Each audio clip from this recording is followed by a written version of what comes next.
Ancaman penyakit jantung suami dan pilihan yang mengubah segalanya bawa antiseptik yang pekat memenuhi udara dingin di ruang pemulihan intensif rumah sakit jantung. Suara monoton mesin monitor detak jantung berbunyi bip-bip secara teratur, namun terdengar lelah. Sama seperti pernikahanku saat ini. Bima terbaring di ranjang rumah sakit. Bibirnya pucat dengan selang dan kabel yang melilit tubuhnya. Dia sedang menunggu operasi bypass koroner, sebuah prosedur yang rumit dengan risiko tinggi. Diperkirakan operasi ini akan menghabiskan ratusan juta rupiah dari tabunganku. Beberapa saat yang lalu, aku masih menggenggam erat tangannya dengan air mata yang menggenang, berpesan agar ia tetap kuat demi aku dan putra kami, Bayu. Namun sekarang tanganku terasa dingin, tergantung lemas di udara. Bima berbisik dengan napas yang tersengal-sengal, tetapi setiap kata yang keluar begitu jelas dan tajam seperti pisau yang menusuk langsung ke dadaku. Maya, dengarkan baik-baik, kalau kamu tidak membalik nama rumah 4 lantai di Menteng itu untuk Wati, aku tidak akan menandatangani surat persetujuan operasi. Aku lebih baik mati di meja operasi biar kamu lihat. Lanjutnya biar kita lihat bagaimana kamu dan anakmu hidup dengan beban nurani karena telah membunuh suami dan ayah. Aku tertegun. Telingaku berdengung, apa? Apa yang baru saja kamu katakan? Teka gemetar. Berharap aku salah dengar karena kurang tidur selama berhari-hari merawatnya. Aku bilang panggil pengacara ke sini, bentak Bima dengan alis berkerut menunjukkan ketidaksabaran. Buatkan akta hibah untuk Wati atas rumah di Menteng yang gangnya bisa dilewati mobil itu. Dia sudah 33 tahun baru cerai, dan sekarang menumpang hidup pada ibu yang sudah tua. Salon kukunya tidak pernah ada pelanggan satupun. Ibuku menangis terus karena kasihan melihatnya terlunta-lunta. Kamu seorang manajer HRD dengan gaji juta sebulan. Lanjutnya, dengan kemampuanmu, kamu bisa membeli rumah lain. Sedangkan aku hanya wakil manajer rendahan dengan gaji 15 juta. Kalau aku mati pun, aku tidak bisa menanggung hidup ibu dan adikku. Anggap saja ini perbuatan baik darimu. Kalau tidak, aku akan memilih mati. Setiap kata dari Bima terasa seperti air es yang disiramkan ke 15 tahun masa mudaku. Rumah 4 lantai itu. Rumah yang terletak di gang yang luas di kawasan elit Menteng. Hanya 5 menit berjalan kaki dari sekolah unggulan Bayu. Nilainya sekarang tidak kurang dari 10 miliar. Tetapi untuk mendapatkan 10 miliar itu berapa kontribusi Bima? Tidak sepeser pun. Rumah itu adalah hasil keringat dan air mataku. Bekerja siang malam hingga aku menderita saraf terjepit. Itu adalah uang yang dengan susah payah kupinjam dari orang tuaku. Menguras habis buku tabungan hari tua mereka. Itu adalah seluruh uang kompensasi saham dari perusahaan lamaku. Aku menabungnya selama puluhan tahun. Aku berhemat setiap rupiah, menahan lapar dan keinginan untuk membeli baju baru hanya dengan satu tujuan. Untuk putraku Bayu yang tahun ini kelas 7 agar ia memiliki lingkungan hidup terbaik, sebuah landasan yang kokoh untuk masa depannya. Namun sekarang pria yang berstatus sebagai suamiku, ayah dari anakku justru menggunakan nyawanya sendiri untuk memeras dan memaksaku agar aku menyerahkan hasil jerih payahku kepada adik ipar yang malas dan ibu mertua yang selalu berusaha menindasku. Rasa pahit yang menyesakkan naik hingga ke tenggorokan. Namun anehnya setelah syok yang luar biasa, air mataku tiba-tiba berhenti mengalir. Rasa sakit dan kekhawatiran akan penyakit suamiku lenyap seketika, digantikan oleh sebuah kesadaran yang dingin dan tajam. Aku mundur selangkah, melipat tangan di dada dan menatap lurus ke arah pria yang terbaring di ranjang. Mataku menyorot tajam. Kamu menggunakan kematian untuk mengancamku, Bima. Aku mengucapkan setiap kata dengan perlahan. Suaraku begitu tenang hingga aku sendiri terkejut. Kamu pikir aku takut dicap telah membunuh suamiku? Kamu pikir nyawamu sebanding dengan masa depan Bayu dengan keringat dan air mata orang tuaku? Bima terperangah. Mulutnya ternganga, jelas tidak menyangka reaksi seperti ini dariku. Mungkin dalam benaknya, Maya yang selalu berusaha menjaga keutuhan rumah tangga, yang selalu mengalah demi anak akan langsung pucat pasi dan berlutut memohon begitu diancam dengan kematian. Kamu berani? Bima terengah-engah. Monitor detak jantung mulai berbunyi lebih cepat. Kenapa aku tidak berani potongku? Melangkah mendekat ke ranjang, membungkuk dan menatap lurus ke matanya yang mulai menunjukkan kepanikan. Kamu kasihan pada adikmu, kasihan pada ibumu. Lalu siapa yang kasihan padaku dan anakku? Kamu wakil manajer penjualan, setiap bulan uang yang kamu berikan ke rumah ini tidak sampai 8 juta setelah dipotong uang bir dan kopi untuk menjaga gengsimu di depan orang lain. Dan sekarang kamu mau merampas piring nasi Bayu, untuk diberikan kepada adikmu yang tidak berguna itu. Aku berdiri tegak tanpa ragu sedikit pun mengeluarkan ponsel dari tasku. Aku mengusap layar, menekan nomor yang sudah kukenal, dan mengaktifkan loudspeaker. Setelah 3 kali dering, seseorang mengangkat telepon. "Pak Tono, saya Maya," kataku dengan suara lantang.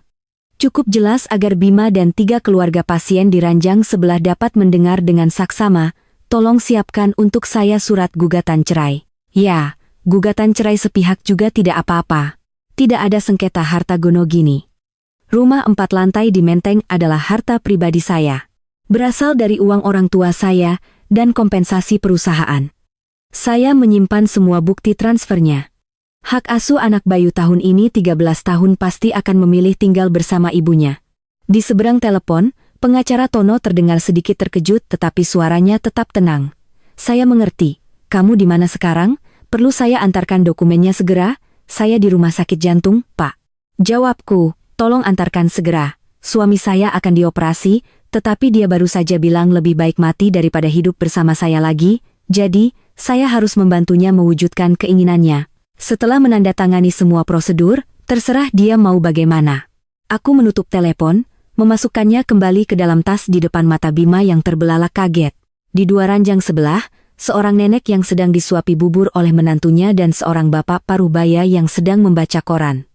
Keduanya tertegun dan menghentikan semua aktivitas mereka. Suasana di ruang pemulihan menjadi begitu sunyi senyap hingga suara jarum jatuh pun bisa terdengar. Tatapan mereka pada Bima beralih dari kasihan menjadi jijik, lalu menatapku dengan campuran rasa kaget dan kagum. Kamu sudah gila? Kamu benar-benar akan membiarkannya mati?" Bima gemetar. Wajahnya yang pucat berubah menjadi kelabu. Ia mencoba bangkit, tetapi rasa sakit di dadanya memaksanya untuk kembali terbaring. Aku tersenyum. Senyum paling dingin selama 38 tahun hidupku.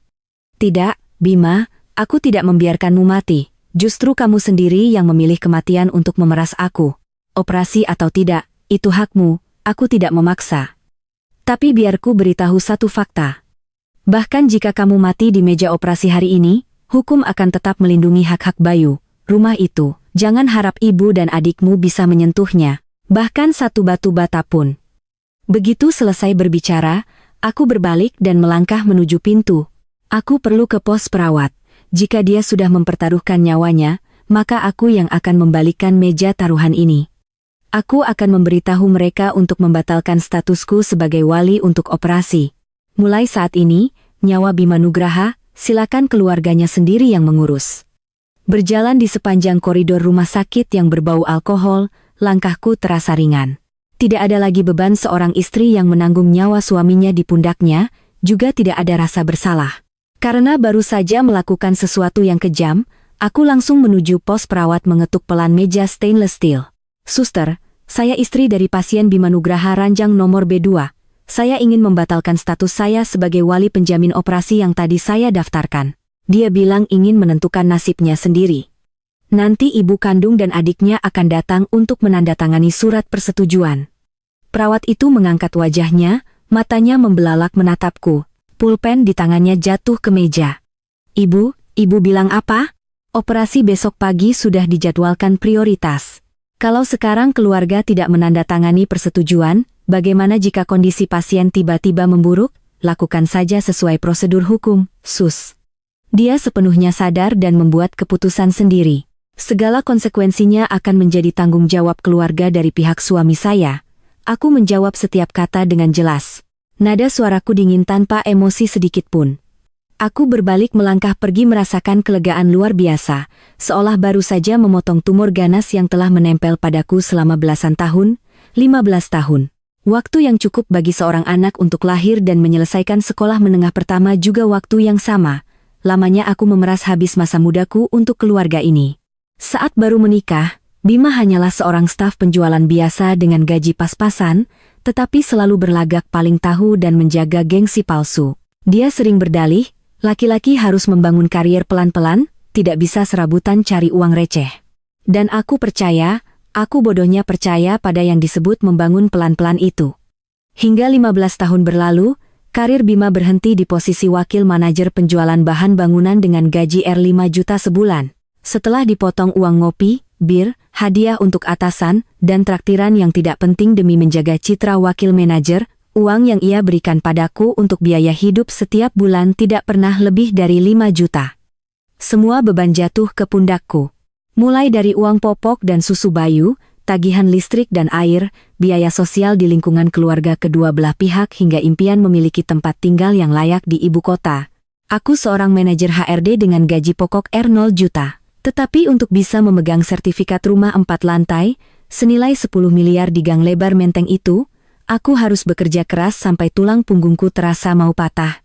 Malam-malam tanpa tidur mengerjakan proyek sampingan untuk menambah penghasilan. Hari-hari di mana rasa sakit karena saraf terjepit membuatku harus merangkak dari tempat tidur ke kamar mandi. Di mana Bima saat itu dia sibuk menjaga hubungan baik dengan rekan-rekannya. Untuk melunasi cicilan rumah, aku harus menebalkan muka pulang kampung, meminjam tabungan hari tua orang tuaku, ditambah seluruh uang kompensasi saham sebesar 800 juta saat perusahaan lama merger.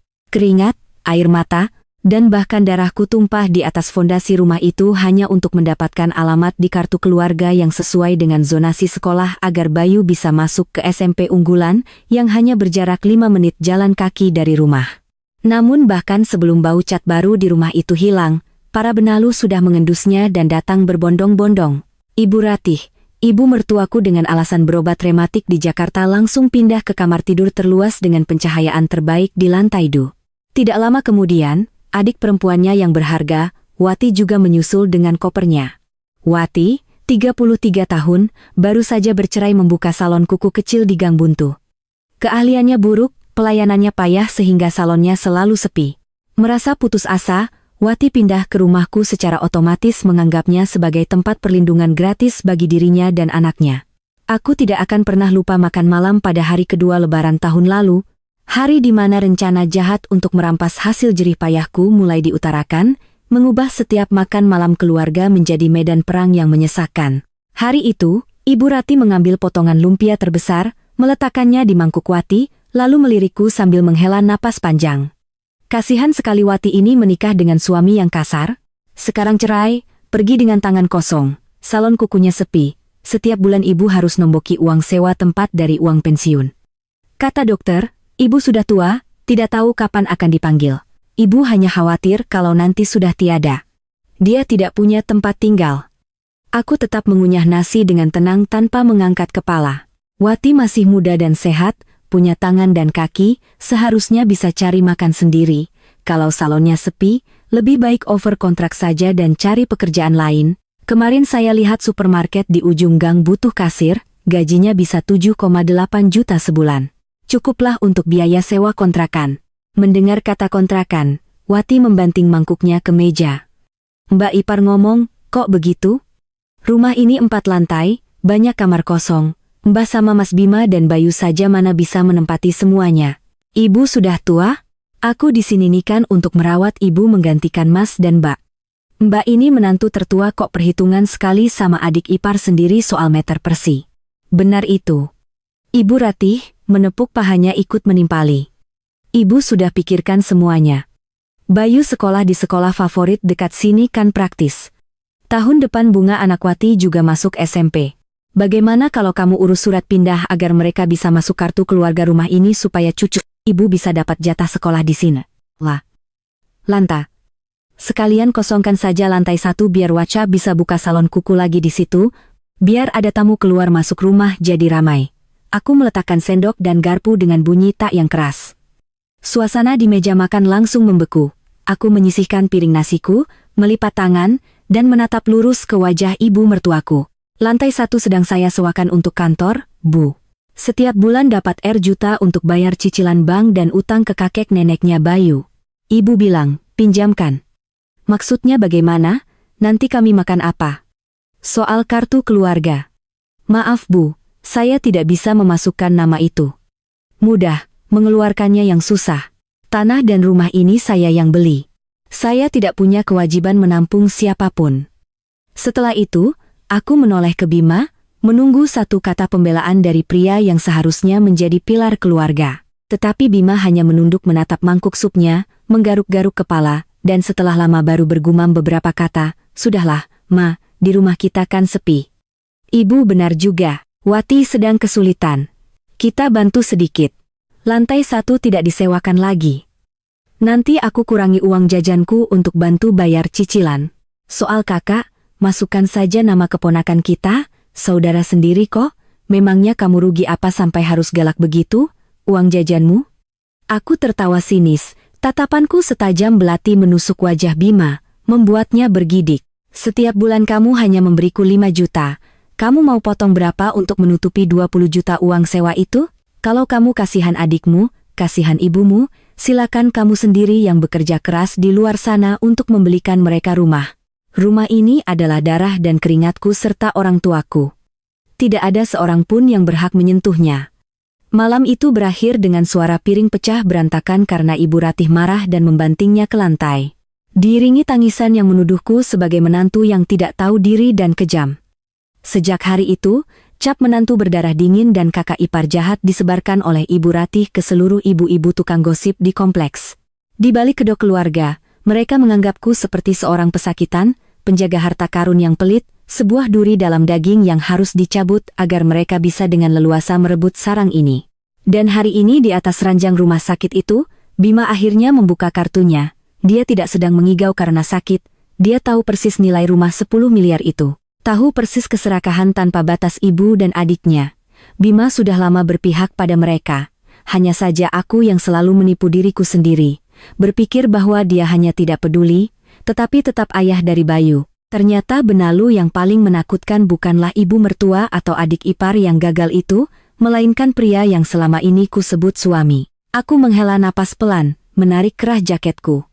Angin musim gugur Jakarta berhembus di sepanjang koridor rumah sakit. Terasa dingin tetapi tidak lagi membuatku gemetar. Aku mengangkat telepon dan menelepon pengacaraku. Tono, panggung sandiwara para benalu ini sudah saatnya ditutup.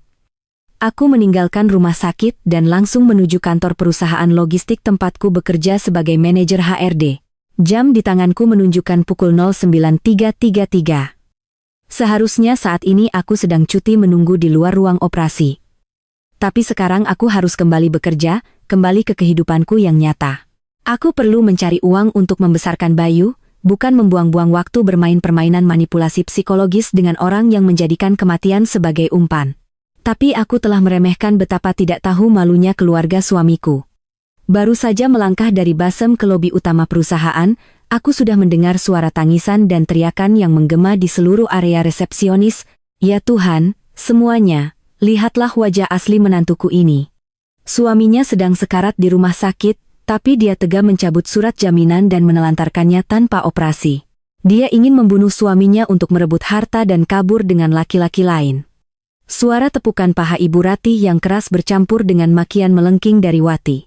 Adik iparku yang berusia 33 tahun itu sedang berdiri menunjuk-nunjuk wajah resepsionis muda yang ketakutan. Panggil si Maya. Manajer kalian itu suruh turun, jabatannya manajer tapi moralnya busuk, mau membunuh suaminya sendiri. Hari ini aku harus membuat seluruh perusahaan ini tahu wajah iblisnya. Di sekeliling, karyawan dan beberapa klien berdiri menunjuk-nunjuk dan berbisik. Darahku mendidih, tapi aku memaksa diri untuk menarik napas dalam-dalam. Setelah belasan tahun berkecimpung di dunia HR dan menangani berbagai krisis, aku tidak akan membiarkan diriku kehilangan ketenangan di hadapan drama murahan ini. Aku melangkah dengan sepatu hak tinggiku yang berketuk di lantai marmer, membelah kerumunan dan berjalan lurus ke arah mereka berdua. Ibu dan Wati sedang berbuat apa di sini? Suaraku terdengar dingin dan cukup keras untuk menghentikan tangisan palsu Ibu Ratih. Melihatku, Wati langsung maju dengan agresif, hendak menamparku, tapi aku menepis tangannya. Kamu masih punya muka untuk bekerja? Mas Bima sedang sekarat di sana. Kamu istrinya tapi malah pergi. Apa kamu masih punya hati nurani? Aku tersenyum sinis, melipat tangan dan menatap Wati dari ujung kepala sampai ujung kaki. Hati nurani. Kalau ibu dan kamu benar-benar khawatir, benar-benar peduli pada nyawa Mas Bima, seharusnya sekarang kalian ada di rumah sakit menandatangani surat persetujuan operasi menggantikanku. Jadwal operasi sudah ada. Aku sudah menyerahkan hak pengambilan keputusan kepada keluarga kandungnya. Kenapa tidak pergi menyelamatkan putra dan kakak kalian? Malah datang ke kantorku untuk berteriak-teriak seperti ini. Ibu Ratih terdiam selama 3 detik, lalu terhuyung-huyung memegangi dada, pura-pura pingsan, sambil tetap berteriak, kamu itu istrinya, kamu yang pegang rumah, kamu yang pegang uang. Sekarang kamu lempar tanggung jawab ke orang tua ini, dari mana aku punya uang untuk menandatanganinya? Uang dari mana? Aku mendekatkan mulutku ke telinga Ibu Ratih dan mendesiskan setiap kata. Selama 15 tahun, setiap bulan Mas Bima tidak pernah memberiku lebih dari 5 juta. Rumah 4 lantai di Menteng itu adalah uang orang tuaku dan darah keringatku. Kalian ingin aku menyerahkan rumah itu kepada Wati sebagai ganti tanda tangan operasi? Bermimpilah, Satpam, tolong antar kedua orang ini keluar. Jika mereka terus membuat keributan, telepon langsung polisi. Meninggalkan Ibu Ratih dan Wati yang meronta-ronta dan memaki saat diseret oleh Satpam, aku berbalik dan masuk ke dalam lift. Tapi badai belum berakhir. Tepat pukul siang, pengacara Tono meneleponku. Suaranya tegang. Maya, kamu bisa ke rumah sakit sekarang? Pihak keluarga suamimu baru saja menunjuk pengacara lain. Mereka secara resmi mengajukan keberatan atas gugatan cerai sepihak dan menuntut pembagian harta. Target mereka jelas. Rumah 4 lantai milikmu. Aku sedang di depan ruang pemulihan sekarang. Apa? Menyewa pengacara. Ibu mertuaku hidup dari uang pensiun. Wati terlilit utang. Dari mana mereka punya uang untuk menyewa pengacara sengketa properti? Aku tancap gas menuju rumah sakit. Mendorong pintu ruang perawatan, sebuah pemandangan konyol tersaji di depan mataku. Bima masih terbaring lemah dengan selang oksigen, tetapi matanya memancarkan kemenangan. Di sekelilingnya ada Ibu Ratih, Wati, dan seorang pria berjas murah yang membawa tas kerja pasti pengacara yang mereka sewa. Sudah datang. Wati menyambutku dengan angkuh. Kenalkan, ini pengacara Hang perwakilan hukum Mas Bima. Pengacara itu berdeham dan mengulurkan setumpuk dokumen. Selamat siang, Bu Maya, klien saya, Bapak Bimaugraha saat ini tidak setuju untuk bercerai. Menurut hukum, rumah 4 lantai di Kwendongda yang diperoleh selama masa pernikahan secara otomatis adalah harta bersama. Jika ibu ingin bercerai, ibu harus membagi 2 nilai rumah tersebut atau pria itu menyeringai. Jika klien saya amit-amit meninggal dunia di meja operasi, rumah itu akan dibagi sebagai warisan untuk ahli waris tingkat pertama termasuk ibu kandungnya, Ibu Ratih. Aku tertegun. Jadi, ini adalah langkah terakhir mereka yang paling licik. Mereka sengaja menyewa pengacara untuk mengulur waktu perceraian. Dengan cara ini, jika Bima hidup, mereka menuntut separuh rumah. Jika Bima mati, mereka akan ikut mencabik-cabik rumah itu atas nama harta warisan. Satu panah mengenai 2 sasaran, sebuah persekongkolan kejam untuk mengubah kematian yang mungkin terjadi menjadi alat untuk menggerogoti hasil jerih payahku. Tetapi yang paling membuatku bergidik adalah sumber uangnya. Aku menatap tajam ke arah Wati. Ibu dan kamu dapat dari mana ratusan juta untuk membayar pengacara? Jangan bilang. Wati tertawa puas, menepuk-nepuk tas tangan merek palsunya. Mbak memang pintar, manajer. Minggu lalu, Mas Bima sudah memberikan buku tabungan darurat 300 juta milik kalian berdua untuk aku simpan. Uang bersama, kan? Mas Bima berhak mengambilnya untuk melindungi hak hukumnya. Aku baru saja mencairkannya pagi ini untuk membayar Pak Hang. Kepalaku serasa meledak. 300 juta. Itu adalah dana darurat yang aku dan Bima kumpulkan sedikit demi sedikit untuk keperluan sekolah atau sakitnya Bayu. Itu adalah sedikit uang yang kupercaya Bima untuk atas nama di buku tabungan demi menjaga sedikit harga dirinya sebagai laki-laki, dan dia diam-diam memberikannya kepada adiknya untuk menyewa demi merampas rumah ibu dan anak sendiri. Aku melangkah ke samping ranjang, menatap lurus ke arah pria yang terengah-engah itu. Bima, kamu hebat sekali. Kamu gunakan uang tabungan anakmu sendiri untuk berharap bisa mengusir ibu dan anaknya ke jalanan. Bima menghindari tatapanku, bergumam, tetapi suaranya masih penuh dalih. Maya, aku tidak mau kejam. Aku hanya ingin kamu mengerti bahwa kamu tidak bisa seenaknya. Cukup kamu balik nama rumah itu untuk Wati. Pengacara akan mencabut gugatan. Kita akan kembali rukun dan aku akan tenang masuk ke ruang operasi. Jangan paksa aku sudah lelah. Rukun. Aku tertawa. Tawa pahit yang menggema di antara dinding putih. Kamu menjadikan nyawamu sebagai alat pemerasan. Bersekongkol dengan adikmu mencuri dana anakmu untuk menyewa pengacara demi merobek-robek aset kita. Lalu kamu membuka mulutmu menuntut kerukunan. Kalian pikir dengan menggunakan dalih harta gono gini bisa merampas keringat dan air mataku? Aku menendang kursi plastik yang menghalangi jalan, berbalik dan mengangguk kepada pengacara Tono yang berdiri di luar pintu. Mataku kini tidak lagi menyiratkan rasa sakit, hanya api kemarahan yang berkobar terang. Baiklah, geramku. menatap ketiga wajah tak tahu malu yang sedang menyeringai puas itu. Mau main hukum? Kita main hukum. Kita lihat besok siapa yang harus berlutut memohon ampun. Suasana di ruang pemulihan terasa begitu pekat, seolah aku sedang bernapas di dalam lumpur. Monitor detak jantung Bima masih berbunyi bibip lemah, tetapi matanya memancarkan kelicikan. Bersembunyi di balik punggung ibu dan adiknya, menantikan kemenangan murahan. Pengacara Hang memperbaiki kacamatanya, menyeringai puas dan menyodorkan selembar surat di hadapanku. Bu Maya, saya sarankan ibu bersikap kooperatif. Menurut pasal 35 perkawinan, rumah 4 lantai di Menteng yang sertifikatnya terbit selama masa pernikahan secara otomatis adalah harta bersama. Klien saya, Pak Bima, meskipun sakit parah, tetap waras. Jika ibu bersikeras cerai sepihak dan ingin menguasai seluruh rumah senilai 10 miliar itu di pengadilan, kami jamin ibu harus membaginya 2. Artinya membayar Pak Bima sebesar R miliar. Mendengar angka 5 miliar, mata Ibu Ratih berbinar, lupa akan pura-pura sakit dadanya. Ia menepuk kasur dengan keras. Dengar itu, menantu, kalau berani, gugat saja ke pengadilan. Hukum itu adil. Tidak ada ceritanya kamu bisa menelan semua hasil kerja keras anakku, sekarang pilihannya 2. Balik nama rumah itu untuk Wati atau bagi 2 miliar, kalau tidak, Bima tidak akan operasi. Wati yang berdiri di sampingnya dengan tangan terlipat ikut menimpali, tas palsunya bergoyang-goyang. Benar, Mbak. Memang manajer HRD hebat, tapi mana bisa mengakali pengacara? Hang, uang R00 juta sudah aku bayar lunas. Pengacara kami akan berjuang sampai akhir untuk keluarga kami. Aku membiarkan mereka menikmati kemenangan sesaat mereka. Sudut bibirku hanya sedikit terangkat membentuk senyum dingin. Aku menoleh ke arah pintu dan mengangguk ringan.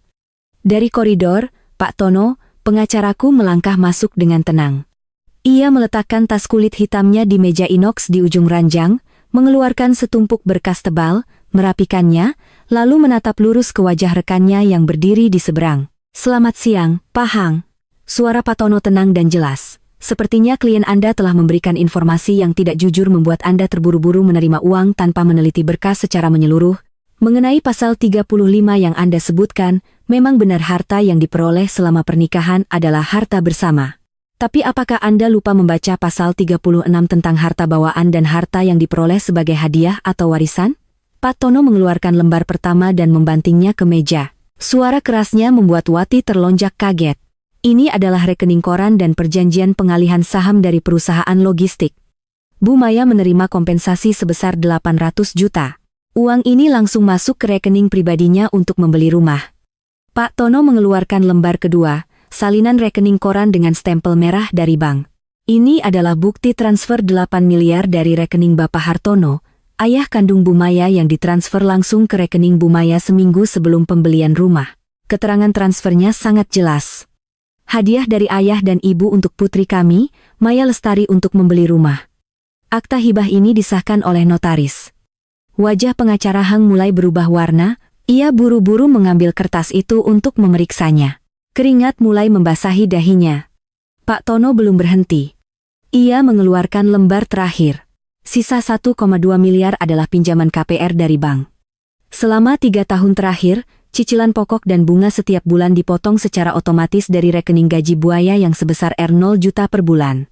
Sementara itu, Pak Bima, dengan gajinya yang R juta per bulan, kami sudah mengecek rekening korannya sama sekali tidak ada satu transaksi transfer untuk membantu membayar cicilan bank, dan tidak ada sepeser pun kontribusi dalam pembelian rumah ini. Menurut hukum, rumah 4 lantai senilai 10 miliar itu 100% berasal dari sumber dana pribadi dan harta hibah. Pak Bima tidak memiliki hak 1 meter pun di dalamnya. Ruangan itu jatuh dalam keheningan yang mematikan. Suara bip-bip dari monitor jantung tiba-tiba menjadi sangat memekakkan telinga. Ibu Ratih ternganga, tak bisa berkata-kata. Wati tergagap, wajahnya pucat pasi. Kamu memalsukan dokumen. Kalau sudah suami istri, uangmu ya uang Mas Bima juga tidak ada urusan pribadi-pribadian. Aku melangkah maju. Tatapanku setajam belati menancap di wajah Wi. Itu hukum rimba di kepalamu dan di salon kukumu yang sepi itu. Bukan hukum perkawinan di Indonesia. Kamu pikir aku bekerja keras sampai saraf terjepit, berhemat setiap rupiah untuk membangun rumah ini. Lalu begitu naif tidak tahu cara melindungi hasil jerih payahku, Aku menoleh ke pengacara Hang yang kini sedang buru-buru memasukkan kembali dokumen ke dalam tasnya. Dan satu hal lagi, Pak Hang Wati baru saja dengan lantang mengakui telah menggunakan 300 juta yang diambil dari buku tabungan untuk membayar Anda. Buku itu memang atas nama Pak Bima, tetapi sumber dananya adalah aset bersama yang kami siapkan untuk pendidikan Bayu.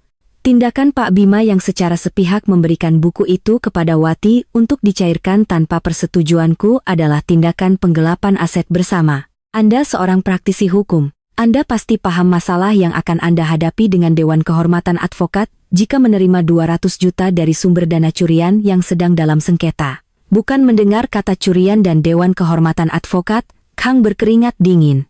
Ia buru-buru mengunci tasnya, berbalik menatap tajam ibu dan anak itu. Keluarga ini menyembunyikan informasi dan memberikan keterangan palsu. Kasus ini tidak saya lanjutkan. Nanti saya akan transfer kembali uangnya. Permisi, Bu Maya, saya tidak terlibat. Sambil berkata begitu, ia memeluk tasnya dan bergegas keluar pintu seperti dikejar hantu, meninggalkan Ibu Ratih dan Wati yang berdiri mematung. Benteng pertahanan hukum terakhir keluarga suamiku telah runtuh total. Ketidaktahuan malu mereka baru saja ditampar telak tanpa sisa. Aku melangkah ke tepi ranjang. Bima terbaring di sana. Bibirnya bergetar, air mata mulai menggenang. Aku tidak tahu apakah dia menangis karena menyesal atau karena menyadari rencana liciknya telah gagal total. Sekarang semua kartu sudah terbuka. Bima, aku membungkuk. Suaraku lembut namun dingin menusuk tulang. Kamu pikir bisa mengancamku dengan nyawamu? Kamu pikir hebat bersekongkol dengan adikmu mencuri 300 juta uang anakmu? Aku masih menjaga sedikit harga dirimu karena menghargai 15 tahun masa mudaku. Tapi kamu sendiri yang merobeknya. Aku mengambil surat gugatan cerai di meja, mengambil pulpen, dan meletakkannya dengan keras di dada Bima. Aku beri kamu dan keluargamu ini ultimatum. 1. Tanda tangani surat cerai sukarela. Lepaskan semua hak khayalanmu atas rumah di Menteng. Jika kamu tanda tangan, aku akan bayar biaya operasi 250 juta besok. Anggap saja itu sedekah terakhirku agar Bayu tidak menjadi yatim. 2. Kamu tidak tanda tangan. Besok kita bertemu di pengadilan. Silakan cari sendiri uang untuk operasimu. Dan adikmu yang berharga itu bersiap-siap dipanggil ke pengadilan atas tuduhan penggelapan aset. Mendengar biaya 250 juta, kaki tua Ibu Ratih langsung lemas dan ia ambruk ke lantai. Wati buru-buru menopang ibunya. Bibirnya digigit begitu keras hingga hampir berdarah, tetapi tidak berani membantah sepatah kata pun. Mereka tahu aku memegang kendali penuh. Nyawa Bima saat ini secara harfiah hanya bergantung pada satu goresan pulpen. Aku melemparkan pulpen itu ke dada Bima, lalu berbalik meninggalkan ruangan, memberinya waktu hingga malam ini untuk berpikir. Kukira serangan hukum yang telak itu akan membuat Ibu Ratih dan Wati bungkam, tapi aku salah. Ketika manusia terpojok tanpa kemampuan untuk menyelamatkan diri, mereka akan menggigit secara membabi buta. Sore itu saat aku sedang menyelesaikan tumpukan berkas di kantor, aku menerima telepon dari wali kelas Bayu. Bu Maya, mohon segera datang ke sekolah. Bayu baru saja berkelahi dengan temannya, hidungnya berdarah banyak. Orang tua anak yang satu lagi juga sedang dalam perjalanan ke ruang kepala sekolah. Dadaku sesak. Setumpuk dokumen jatuh dari tanganku. Bayuku, 13 tahun, siswa kelas 7 di sekolah unggulan, anak yang sangat lembut, pengertian, dan belum pernah berkelahi dengan siapapun. Aku buru-buru menyambar tas dan melaju seperti orang gila ke sekolah. Begitu masuk ke ruang kepala sekolah, pemandangan di depanku membuat hatiku hancur berkeping-keping. Bayu duduk meringkuk di sudut. Seragam putihnya kotor dan berlumuran darah dari hidungnya. Dahinya bengkak, tetapi matanya yang memerah menatap tajam dengan keras kepala ke arah teman sekelasnya, Doni, yang duduk di seberangnya. Di samping Doni, seorang wanita seusiaku berpakaian mencolok, sedang berkacak pinggang, menunjuk-nunjuk wajah Bayu. Anak kurang ajar kamu. Mentang-mentang badanmu besar, berani memukul anak saya. Hah? Dasar tidak punya didikan. Pantas saja nenekmu keliling kompleks. Menteng bilang ibumu perempuan jalang menelantarkan suaminya yang sekarat demi kabur dengan laki-laki lain. Ibu dan anak sama saja berdarah dingin. Diam. Ibuku tidak seperti itu. Bayu melompat dan berteriak hingga suaranya serak. Ibuku bekerja sampai punggungnya sakit. Rumah kami itu ibu yang beli. Nenek dan Tante Wati itu benalu pembohong. Berani kamu melawan? Wanita itu melangkah maju, mengangkat tangan hendak menampar Bayu. Tetapi sebelum tangannya menyentuh putraku, aku sudah melesat maju dan menepis lengannya dengan keras hingga ia terhuyung. "Anda mau apa dengan anak saya?" Geramku berdiri melindungi di depan Bayu seperti induk ayam melindungi anaknya. Wanita itu mundur menatapku dari atas ke bawah lalu mencibir. "Oh, jadi ini ibunya datang di saat yang tepat. Lihat anak Anda memukuli anak saya sampai babak belur begini. Saya beritahu ya di kompleks Menteng ini siapa yang tidak tahu urusan keluarga Anda. Ibu mertua Anda, Bu Rati pagi tadi menangis-nangis di ujung gang. Cerita ke semua ibu-ibu dan pengurus RT RW. Kalau Anda ingin membunuh suami demi merebut rumah, anak saya hanya menceritakan kembali fakta di kelas. Anak berandalan ini langsung memukulnya. Kepalaku serasa mau meledak. Ibu Rati, wanita yang berstatus ibu mertuaku itu karena tidak berhasil merebut rumah dengan liciknya menjadikan kehormatanku sebagai bahan gosip. Dia tahu persis gang itu penuh dengan ibu rumah tangga yang punya banyak waktu luang dan gosip itu akan menyebar ke telinga orang tua lain hingga akhirnya anak panah paling beracun akan menancap pada anakku yang tidak bersalah. Aku menoleh ke arah Doni dan berkata dengan suara keras, "Kamu dengar neneknya Bayu bilang begitu, lalu kamu ceritakan di kelas untuk mempermalukannya, benar?" Doni tersentak dan bersembunyi di belakang ibunya. Bergumam, Saya cuma bilang ibunya sebentar lagi masuk penjara karena membunuh suami. Lalu Bayu memukul saya. Aku menarik napas dalam-dalam, menekan amarah yang membarah di dada. Aku menatap lurus ke mata ibu yang berpakaian mencolok itu dan berkata dengan jelas, "Pertama, anak saya salah karena telah menggunakan kekerasan fisik. Biaya pengobatan untuk Doni, saya akan tanggung sepenuhnya. Kedua, saya menuntut Anda dan anak Anda untuk meminta maaf kepada putra saya sekarang juga atas tuduhan pencemaran nama baik dan penghinaan terhadap keluarga orang lain.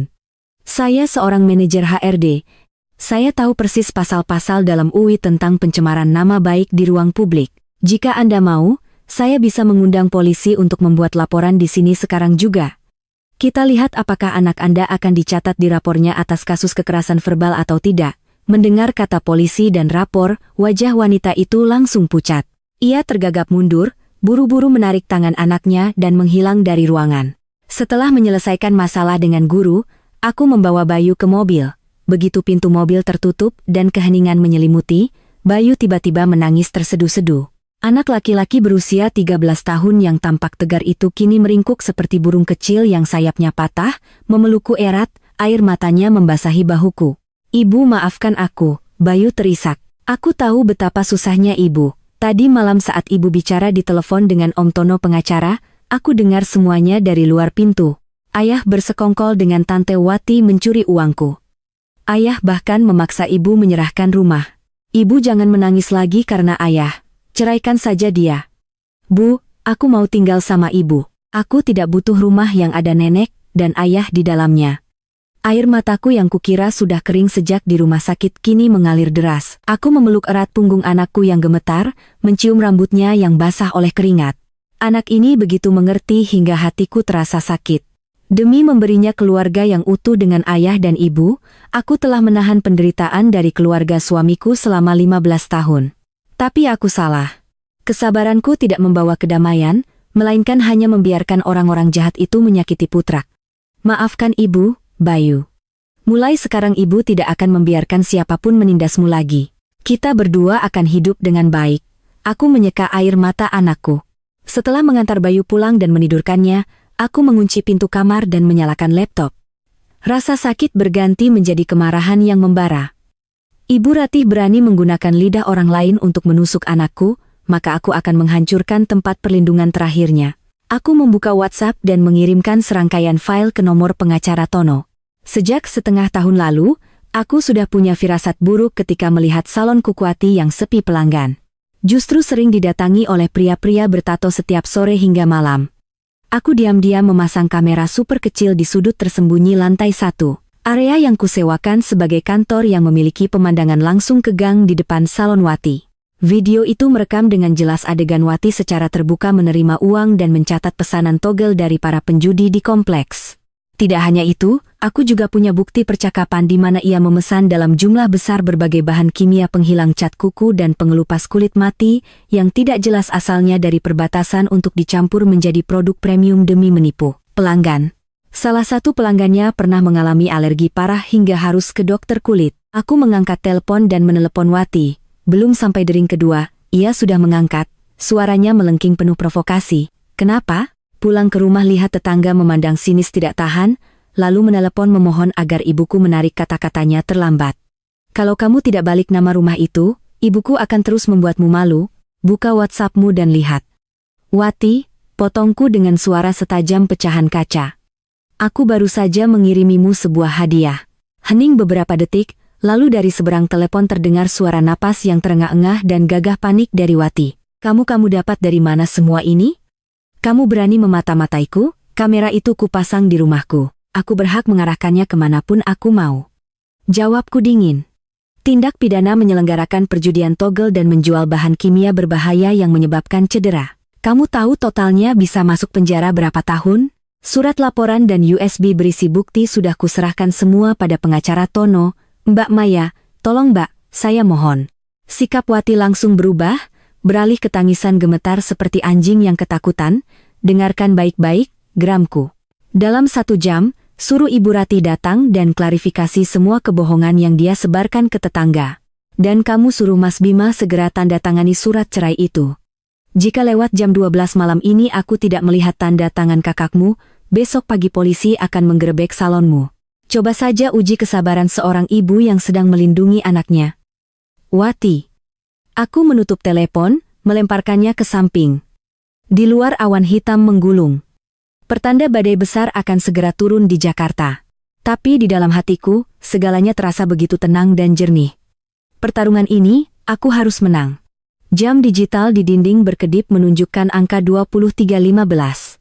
Di luar badai besar menerjang Jakarta, suara hujan menghantam kaca jendela dengan deras. Aku baru saja menyesap air hangat, berniat untuk merebahkan diri sejenak setelah hari yang melelahkan. Ketika ponsel di meja berdering tanpa henti, layar menunjukkan nama ibu mertua. Aku menekan tombol jawab. Dari seberang tidak ada lagi makian angkuh seperti pagi tadi, melainkan suara jeritan panik dan ketakutan dari Ibu Ratih.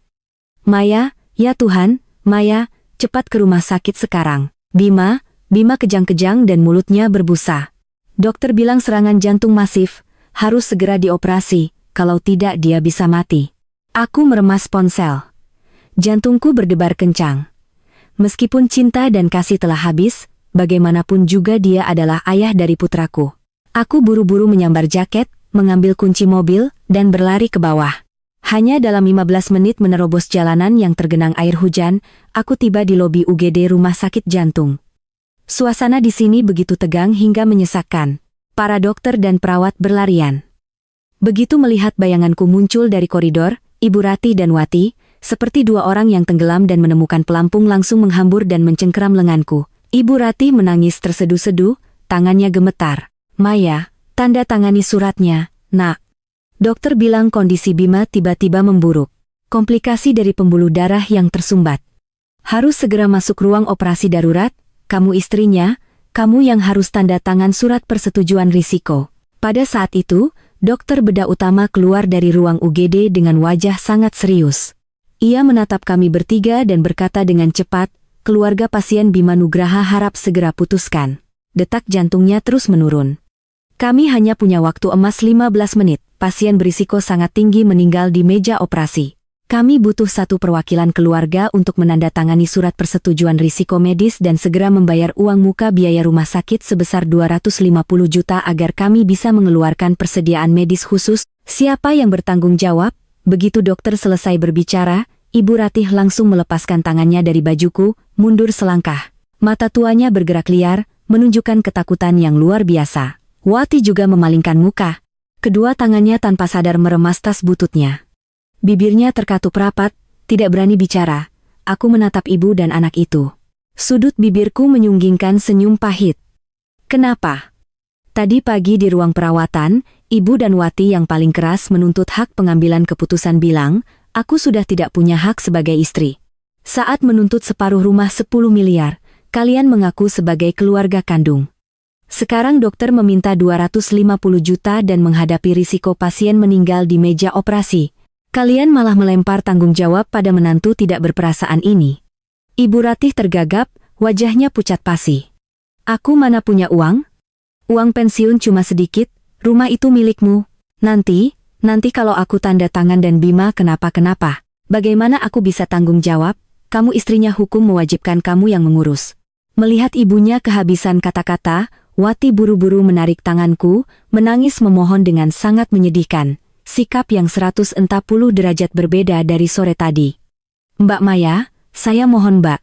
Saya bersujud di kaki Mbak, selamatkan Mas Bima. Soal-soal USB dan kamera di salon, saya tahu saya salah. Maafkan saya, jangan lapor polisi.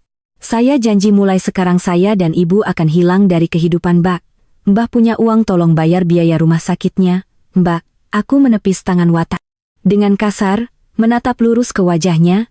Uangku tidak sedikit, tapi uangku adalah hasil keringat dan air mata untuk membesarkan Bayu, bukan untuk beramal kepada orang-orang yang menginjak-injak aku dan anakku.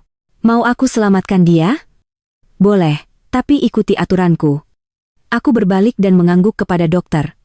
Dokter, saya akan menandatangani persetujuan dan membayar biayanya. Tapi tolong beri saya 2 menit untuk bertemu suami saya. Ada satu hal yang sangat penting yang harus saya selesaikan dengannya sebelum operasi dimulai.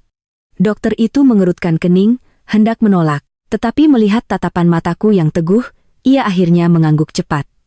Menit pakai baju steril. Aku buru-buru mengenakan pakaian medis hijau dan mendorong pintu masuk ruang UGD. Bima terbaring di tengah-tengah mesin yang berbunyi cepat.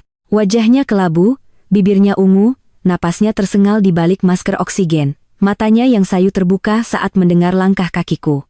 Ketika ia menyadari itu, air mata keruh mengalir dari sudut mata pria yang berada di ambang kematian itu. Dia cukup sadar untuk mendengar apa yang terjadi di luar sana. Cukup sadar untuk tahu bahwa ketika kematian datang, ibu kandung yang selalu meratapinya dan adik perempuan yang mati-matian ia bela justru menelantarkannya di gerbang maut karena takut tanggung jawab dan sayang uang. Satu-satunya orang yang berdiri di sini bersedia mengeluarkan 250 juta untuk menyelamatkan nyawanya adalah istri yang baru saja ia coba rampas hartanya dengan segala cara licik. Maya, bisik Bima dari balik masker. Suaranya setipis nyamuk.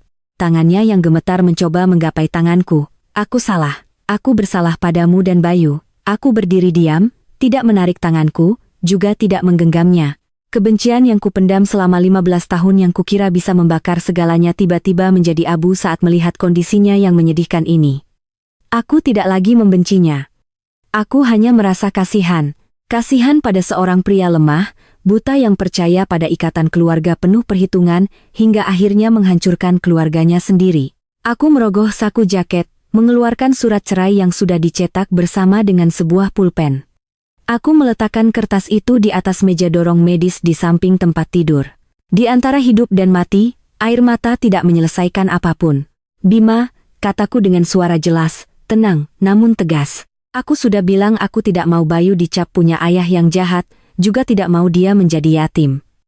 250 juta ini kuanggap untuk membeli kebebasanku dan membeli kembali nyawa untuk ayah dari anakku. Aku menekan pulpen ke tangan Bima, memegang erat jari-jarinya yang gemetar, mengarahkan ujung pulpen ke sudut kanan bawah surat cerai, di mana terdapat baris pihak suami secara sukarela setuju untuk bercerai dan tidak menuntut harta gonogini. Tanda tangani, lalu masuklah ke ruang operasi. Aku menatap lurus ke matanya yang berkaca-kaca. Tanda tangani untuk membebaskan kita berdua. Mulai sekarang kamu tidak punya utang padaku dan anakku dan aku tidak lagi terikat dengan keluargamu yang tidak punya perasaan itu. Bima terisak. Matanya dipenuhi penyesalan, ketidakberdayaan, dan rasa sakit. Tangannya yang gemetar mencengkeram pulpen tanpa perlawanan, tanpa sisa gengsi palsu. Bima mengertakkan gigi, mengerahkan sisa tenaga terakhirnya untuk membubuhkan tanda tangan yang miring dan tidak beraturan. Tetapi jelas di atas surat itu, begitu tanda tangan selesai, pulpen jatuh ke lantai. Monitor jantung kembali berbunyi nyaring. Aku dengan tenang mengambil surat itu, melipatnya, dan memasukkannya ke dalam saku. Aku berbalik, melangkah keluar dari ruang UGD di mana para dokter dan perawat sudah siaga untuk mendorong berangkar ke ruang operasi. Di koridor, aku melemparkan baju steril ke tempat sampah. Aku mengambil surat persetujuan operasi dari tangan perawat dan menandatanganinya dengan satu goresan tegas, tidak peduli pada Ibu Ratih dan Wati yang meringkuk di sudut dinding. Aku mengeluarkan ponsel membuka aplikasi mobile banking. Dalam sekejap transaksi berhasil. Anda telah berhasil mentransfer 250.000 IDR ke rekening RS Jantung Harapan kita. Keterangan uang muka biaya operasi pasien Bima Nugraha. Aku menunjukkan layar ponsel di depan wajah Ibu Rati dan Wati. Suaraku dingin. Aku menepati janjiku. Nyawanya sudah kubeli kembali. Mulai detik ini, aku dan keluarga kalian putus hubungan. Operasi bypass jantung yang berlangsung selama 6 jam berakhir sukses. Bima dirawat di ruang ICU selama 3 hari sebelum dipindahkan ke ruang perawatan biasa. Surat cerai telah diajukan oleh pengacara Tono ke Pengadilan Agama Jakarta Pusat. Semua prosedur berjalan cepat karena adanya tanda tangan persetujuan dan tidak adanya sengketa harta. Ibu Rati dan Wati menghilang tanpa jejak. Mungkin ancaman video rekaman judi togel dan biaya rumah sakit yang besar telah membuat mereka ketakutan dan bersembunyi. Seminggu setelah operasi saat aku sedang memimpin rapat HR di kantor, aku menerima telepon dari perawat jaga Bumaya. Pasien Bima Nugraha di kamar nomor 4 menghilang. Pakaian rumah sakit masih ada di tempat tidur, tapi orangnya tidak ada. Dokter bilang dia baru saja menjalani operasi besar. Lukanya belum sembuh total. Sangat berbahaya jika berkeliaran. Aku menghela napas, meminta izin kepada atasan untuk meninggalkan rapat. Meskipun cinta sudah habis dan putusan cerai akan segera keluar, Bima tetaplah ayah dari Bayu. Aku tidak bisa menutup mata dan membiarkannya mati di jalanan. Mengemudi di sepanjang jalan, otakku bekerja cepat. Ibu Rati dan Wati pasti tidak berani menampungnya karena takut aku akan menagih utang. Bima baru saja operasi, kondisinya lemah dan tidak punya uang di sakunya karena kartu ATM tambahan sudah kublokir. Seorang pria yang baru saja melewati gerbang maut ditinggalkan oleh keluarga kandungnya dan kehilangan istri serta anaknya. Kemana dia bisa pergi? Tiba-tiba sebuah kenangan dari 15 tahun yang lalu melintas di benakku saat kami baru berpacaran. Ketika Bima hanyalah seorang karyawan biasa dengan motor butut dan aku masih seorang mahasiswi yang baru lulus dan selalu bokek. Setiap kali dia merasa buntu, kami akan duduk di bangku batu di bawah pohon di kawasan Ancol. Aku memutar setir, menginjak gas, langsung menuju Ancol. Angin sore yang sejuk membawa hawa dingin dari laut. Benar saja, di sebuah bangku batu yang sudah retak di tepi pantai, sesosok tubuh kurus sedang duduk dengan kepala tertunduk. Bima mengenakan setelan olahraga usang yang pernah kubawakan ke rumah sakit. Jaket tipis itu sama sekali tidak cukup untuk menahan angin laut yang menerpa dadanya yang baru saja dibedah. Aku memarkir mobil, mengambil mantel walku dari kursi penumpang dan berjalan perlahan ke arahnya. Kalau kamu sudah tidak mau hidup lagi, setidaknya jangan menyusahkan para dokter di rumah sakit. Mereka butuh 6 jam untuk menarikmu kembali dari kematian, kataku dengan nada datar melemparkan mantel ke bahunya. Bima terkejut dan mengangkat kepala. Wajahnya tirus dan pucat, janggut dan kumisnya tidak terawat. Matanya yang dulu menantangku kini hanya menyisakan kehancuran dan keputusasaan. Melihatku, air matanya langsung tumpah. Maya, kenapa kamu tahu aku di sini? Bisik Bima, suaranya serak bercampur dengan deru angin. Aku berjalan ke depannya, memilih sudut bangku yang kosong dan duduk menjaga jarak. Tidak ada lagi kemarahan, tidak ada lagi teriakan atau sindiran pedas. Yang duduk di sampingku kini hanyalah seorang kenalan lama yang tersesat dalam perhitungannya sendiri. Kenapa kamu kabur dari rumah sakit? Merasa malu karena ditinggalkan ibu dan adikmu saat diambang kematian atau karena tidak bisa menerima kenyataan harus menerima 250 juta dari istri yang baru saja ingin kamu rampas rumahnya? Bima menunduk dalam-dalam. Bahunya yang kurus bergetar di bawah mantel. Berbeda dari biasanya yang selalu mencari dalih, kali ini ia menangis terseduh-seduh. Aku salah, Maya. Aku benar-benar salah. Isaknya memegangi dada kirinya yang masih terasa nyeri. Selama 15 tahun ini aku hidup seperti pengecut. Aku tahu kamu bekerja keras, banting tulang untuk membeli rumah 10 miliar itu. Tapi setiap kali melihatmu naik jabatan dengan gaji R juta, sementara aku jalan di tempat dengan jabatan wakil manajer bergaji R juta, harga diri lelakiku terluka. Bima menarik napas dalam-dalam. Suaranya tercekat saat mengungkapkan semua yang terpendam. Ibu selalu meracuni telingaku, bilang aku anak laki-laki tertua, pilar keluarga, tidak boleh diinjak-injak istri. Ibu bilang rumah di Menteng itu adalah berkat dari keluarga suami. Aku harus memaksa kamu memberikan sebagian untuk Wati agar dia punya tempat bersandar. Dengan begitu, aku baru menjadi anak yang berbakti, baru bisa memegang kendali. Aku buta, aku bodoh, Kukira jika aku menang dalam perang harta ini, ibu akan bangga padaku, kamu akan tunduk padaku. Aku tidak menyangka saat aku sekarat, justru ibu dan adikku yang menganggapku sebagai beban. Mendengar pengakuan dari lubuk hati Bima, hatiku terasa sedikit pedih. Tekanan palsu dari status anak laki-laki tertua. Harga diri yang terluka dari seorang pria yang merasa rendah diri dan manipulasi beracun dari Ibu Ratih telah mengubah pemuda baik hati di masa lalu menjadi suami yang jahat. Bima, kataku pelan.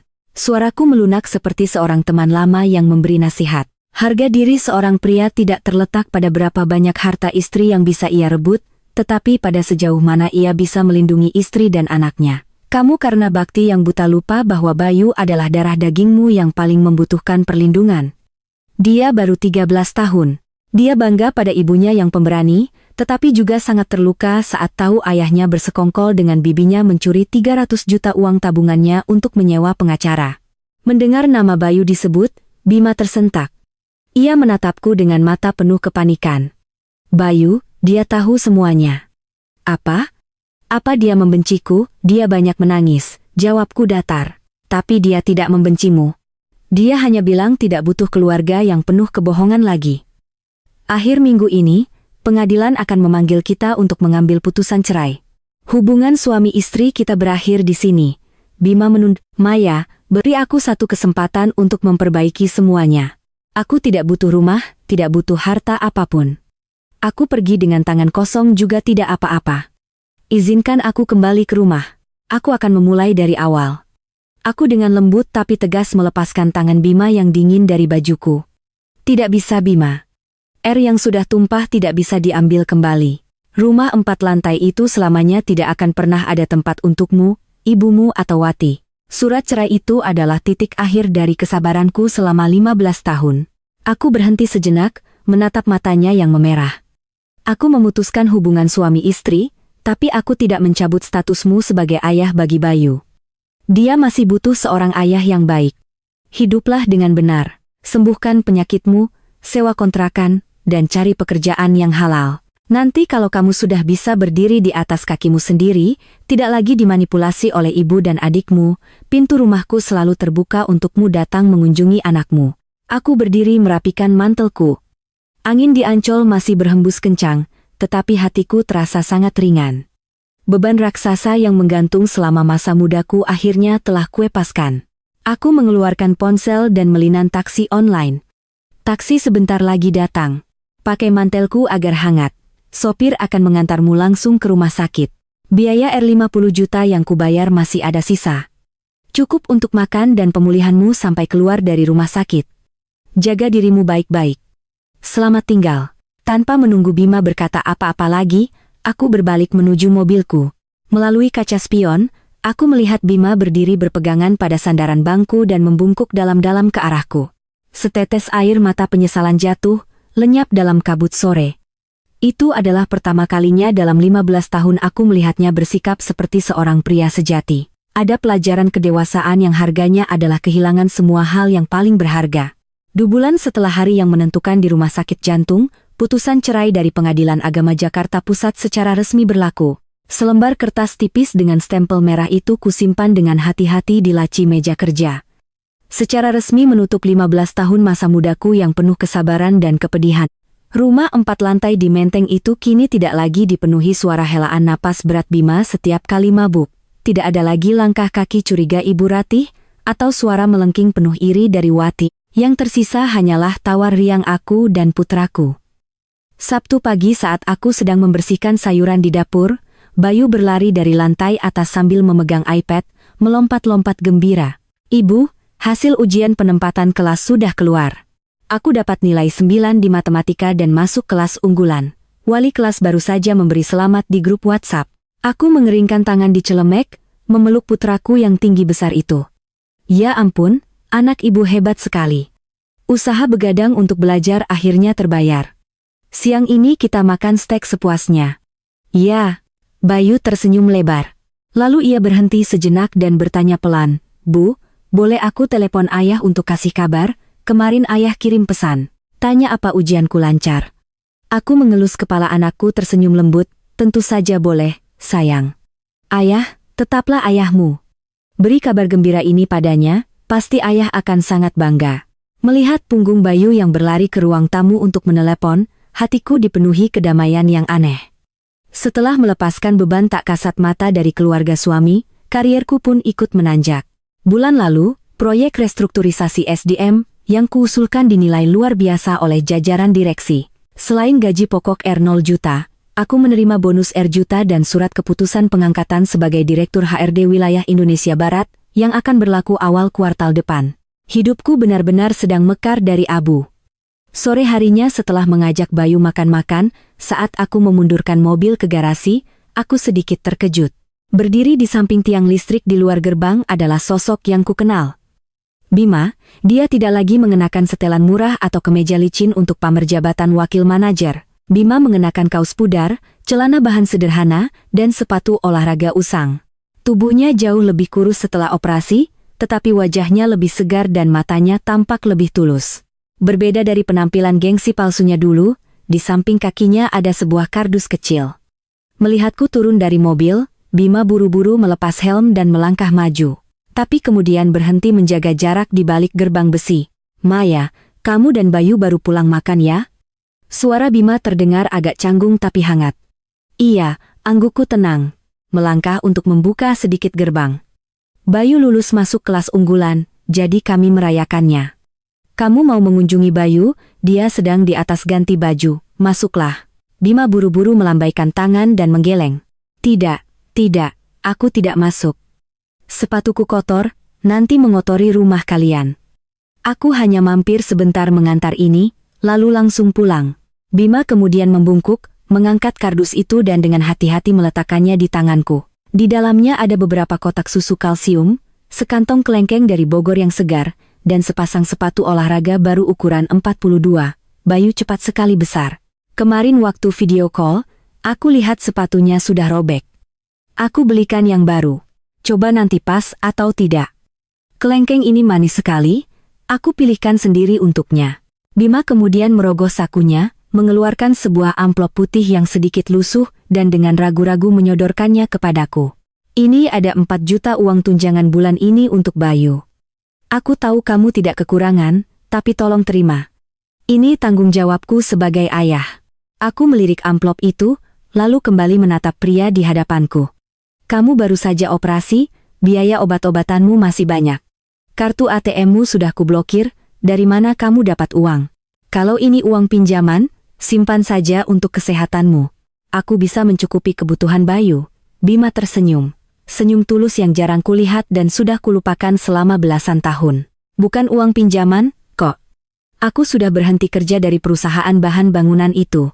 Jabatan wakil manajer dengan gaji 15 juta itu memaksaku harus sering ikut acara minum-minum dan basa-basi yang tidak cocok untuk orang dengan penyakit jantung.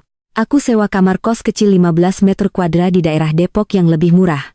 Minggu lalu, aku diterima kerja sebagai petugas gudang di sebuah toko elektronik di dekat situ. Gajinya hanya R8 juta, tapi kerjanya jam kantor, malam bisa pulang istirahat, tidak perlu lagi memaksakan diri. Uang ini dari gaji pertama yang aku terima aku sisihkan untuk anakku." Mendengar Bima menceritakan kehidupan barunya, aku sedikit terkejut. Seorang pria yang dulu menjadikan gengsi sebagai pegangan hidup yang selalu berkhayal tentang kekuasaan patriarki. Kini menerima pekerjaan sebagai petugas gudang dengan gaji R juta. Tinggal di kamar kos 15 meter kuadrat hanya untuk menemukan kedamaian dan memenuhi kewajibannya sebagai ayah. Aku menghela napas pelan, menerima amplop itu. "Baiklah, uang ini akan kuterima dan kubukakan rekening tabungan atas nama Bayu. Nanti kalau dia sudah 18 tahun akan kuserahkan padanya." "Bagaimana kabar Ibu dan Wati?" Mendengar aku menyebut keluarganya, mata Bima meredup. "Wati, karena takut kamu lapor polisi soal rekaman togel itu, dia menutup salonnya. Sekarang dia kerja jadi kasir supermarket.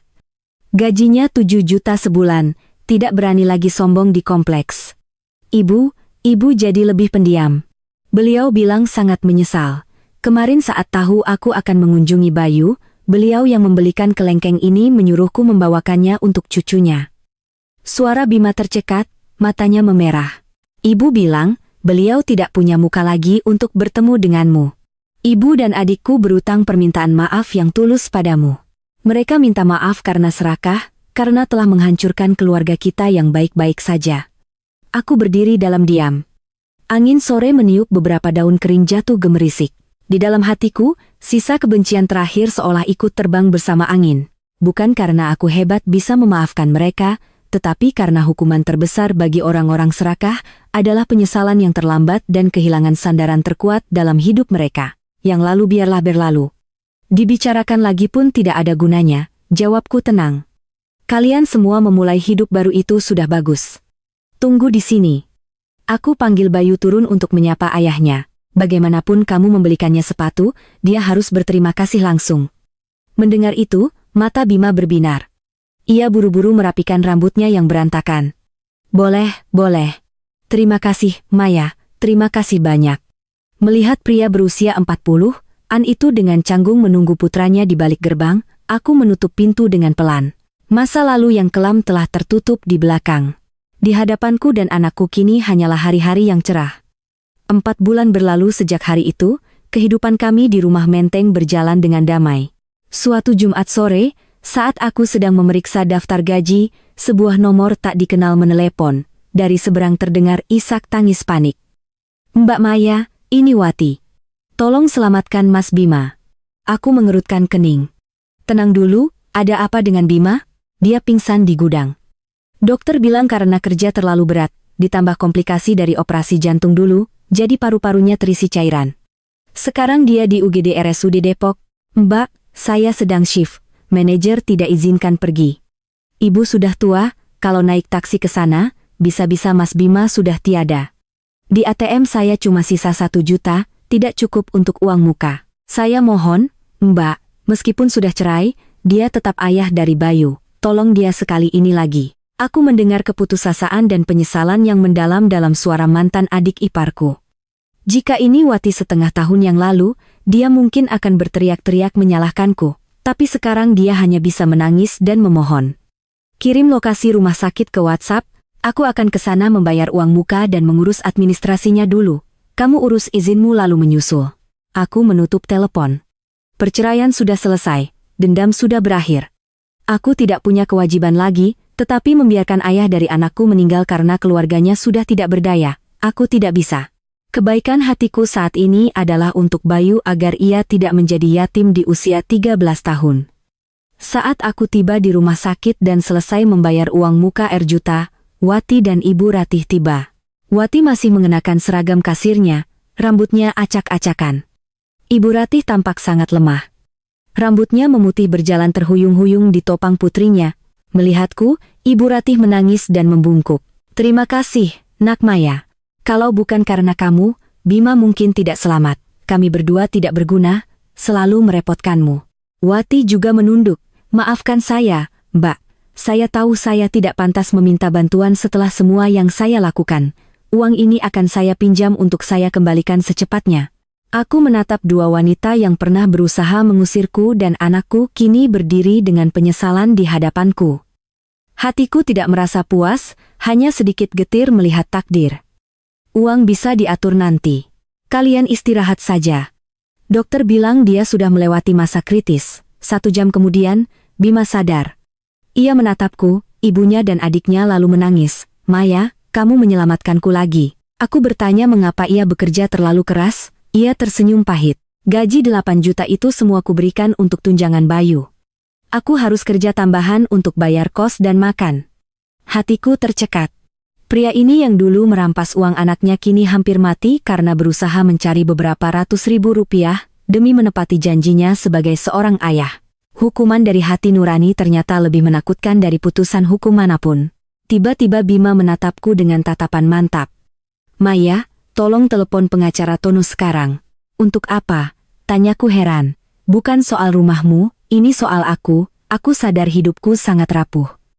Aku bisa pergi kapan saja. Aku harus menyelesaikan ini untuk Bayu. Bima lalu menatap ibunya. Ibu, tanah warisan leluhur 300 meter per di kampung yang atas namaku putuskan sekarang, akan kuhibahkan seluruhnya atas nama Bayu.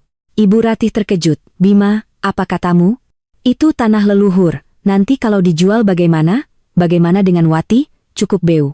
Bentak Bima, jangan lagi pakai alasan keluarga, Bayu adalah cucu laki-laki satu-satunya. Tanah itu haknya. Aku tidak tahu bisa hidup berapa lama lagi untuk melindunginya. Aku harus memberinya sesuatu untuk pegangan. Maya punya rumah 10 miliar di Jakarta. Dia tidak akan sudi menjual tanah di kampung. Seumur hidup aku menuruti ibu dan menjadi pengecut hingga kehilangan keluargaku. Kali ini biarkan aku menjadi ayah yang sesungguhnya. Ibu Ratih terdiam menangis. Ia menatap Wati mencari dukungan, tapi tidak. Wati melangkah maju, memegang tangan kakaknya dan mengangguk tegas. Mas Bima benar, Bu. Biarkan dia melakukannya. Tanah itu haknya Bayu. Kita sudah terlalu banyak salah pada Mbak Maya dan keponakanku. Aku bisa kerja. Aku tidak butuh tanah itu. Perubahan Wi membuatku dan Bima terkejut.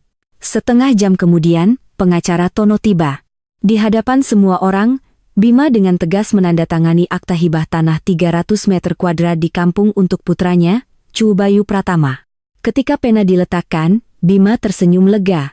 Matanya menatapku bukan lagi dengan rasa bersalah, melainkan dengan ketenangan seseorang yang telah melepaskan beban terakhirnya. Wasiat penebusan dosa ini bukan hanya tentang harta, tetapi bukti pertobatan yang terlambat namun tulus dari seorang ayah. 6 bulan kemudian, musim panas tiba di Jakarta. Aku berdiri di balkon, menatap Bayu yang kini sudah remaja dengan percaya diri merawat tanaman di halaman. Pintu gerbang berbunyi, ternyata Wati datang membawakan buah-buahan. Ia telah banyak berubah, menjadi lebih ramah dan sederhana. Mbak, aku minta maaf atas segalanya, katanya tulus. Kehilangan salon membuatku sadar betapa keserakahan telah membuatku menjadi orang yang menjijikan. Aku tersenyum. Yang lalu sudah kulupakan. Teruslah berjuang seperti ini, hidup dari uang halal adalah yang paling berharga. Wati mengangguk, matanya berkaca-kaca. Mas Bima sudah pulang ke kampung, tinggal bersama ibu. Dia bilang di sana lebih tenang. Sebelum pergi, dia menitip pesan. Dia bertanya, apakah suatu saat nanti jika kita berdua sudah tenang, Mbak akan mempertimbangkan untuk rujuk? Dia bilang dia masih sangat mencintai Mbah dan menyesal telah kehilangan istri terbaik. Aku meletakkan cangkir tehku, menatapnya dan tersenyum lembut. Sampaikan padanya, aku menghargai pertobatannya, tapi rujuk itu tidak mungkin. Ada terlalu banyak luka di antara kita dan kebebasan yang kumiliki sekarang tak ternilai harganya. Cukuplah kita menjadi teman dan orang tua yang baik untuk Bayu. Wati menghela napas lega. Saya mengerti, Mbak. Mungkin dia sudah menduga jawaban ini, katanya, asal Tahumbak dan Bayu hidup baik-baik saja, hatinya sudah tenang. Seminggu kemudian aku mendengar Bima bertemu dengan seorang wanita baik di kampung. Seorang guru TK yang juga pernah gagal dalam pernikahan, mereka menemukan kecocokan dalam kesederhanaan. Aku turut bahagia untuknya, karirku terus menanjak, aku bahkan dikirim untuk pelatihan singkat di Singapura. Kehidupan tidak selalu mudah. Terkadang aku lelah dan merasa kesepian. Tapi aku belajar menikmati kebebasanku. Aku menanam bunga, memasak untuk Bayu, dan yang terpenting aku belajar melepaskan. Memaafkan bukanlah untuk orang lain, tetapi untuk meringankan hati diri sendiri. Bayu kini telah diterima di SMA favorit di kota. Ia bukan lagi anak kelas 7 yang diejek teman-temannya, melainkan seorang pemuda yang dewasa dan penuh cita-cita. Sore ini, di bawah sinar senja yang keemasan, aku melihat kembali perjalananku. 15 tahun masa muda yang terkubur dalam kepedihan, meledak dalam badai, dan akhirnya berakhir dengan kedamaian. Aku mengerti kebahagiaan sejati terletak pada kemandirian, kemampuan melindungi orang yang kita cintai, dan ketenangan jiwa yang bebas dari kebencian. Pintu gerbang terbuka. Ibu, aku pulang, suara Bayu yang riang memenuhi halaman. Aku tersenyum dan melangkah menyambutnya. Di depan kami, mentari senja membentang menandakan kehidupan baru yang benar-benar cerah telah dimulai. Masa lalu telah ditutup, yang tersisa hanyalah kelegaan dan masa depan yang cerah menanti.